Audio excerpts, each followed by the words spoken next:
啊， 세상엔 무조건 좋거나 나쁜 것은 없습니다. 적당한 것이 가장 좋습니다. 약 처방도 그렇죠. 한약이든 양약이든 처방전에 따라 약을 지어야 하죠.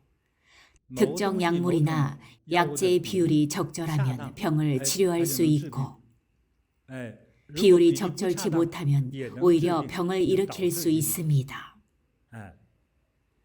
수행을 지나치게 하면 문제가 생기기 쉽습니다. 돌로 만든 무거운 모자를 쓴 것 같고 이마가 팽팽히 당깁니다. 이마가 당기는 현상은 걱정거리가 많을 때 생깁니다. 마음속 걱정거리는 다양하죠. 그중에는 개인적인 목표나 수행 목적에 관한 걱정도 있습니다. 지나치게 꿋꿋하거나 지나치게 집착하면 이렇게 되기 쉽습니다. 생각과 걱정이 모두 이곳에 모입니다. 수행하려고 앉자마자 이런 모습이 되죠. 찡그려 받쳐줘. 번뇌만 더 늘어날 뿐입니다. 오늘 수업을 시작할 때도 마음의 긴장을 풀라고 강조했습니다. 긴장을 풀어야만 우리의 기가 원활히 순환합니다. 내장이 이완되어야만 아침에 먹은 음식이 잘 배출됩니다. 늘 긴장하고 있으면 위도 긴장해서 수축됩니다. 오늘 아침에 먹은 음식이 일주일이 지나야 소화된다면 골치 아픈 일이겠죠. 마음을 이완시키고 지나친 집착을 버리세요. 어떤 사람은 암에 걸려서 수행에 집착하기도 합니다. 모든 병은 하루아침에 낫지 않습니다. 천천히 시간과 공을 들여야 하죠. 심신을 이완하고 가르침대로 수행해야 합니다.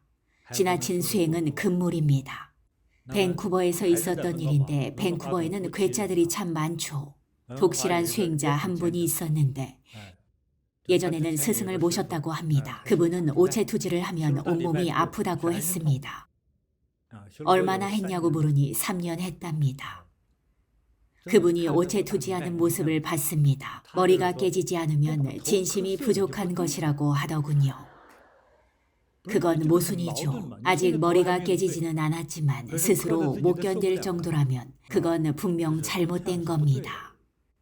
불교 경전에서도 집착을 내려놓아야만 자제로울 수 있다고 말합니다.